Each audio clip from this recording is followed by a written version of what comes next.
মাধবপুরে Awami League secretary UP chairman Atik আটক। BNP নেতাকর্মীদের আনন্দ মিছিল।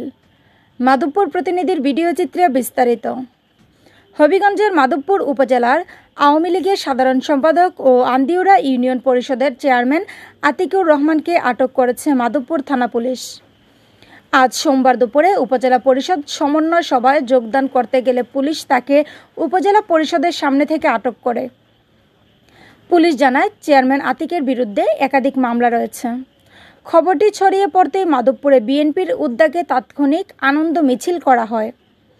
মাধবপুর থানার অফিসার ইনচার্জ আবদুল্লাহ আল মামুন ঘটনার সত্যতা নিশ্চিত করে বলেন, বৈষম্য বিরোধী আন্দোলনের সময় আওয়ামী লীগ নেতা আতিকের নেতৃত্বে ভাঙচুর, অগ্নিসংযোগ, মারামারি সহ বিভিন্ন অপরাধের ঘটনা ঘটেছে।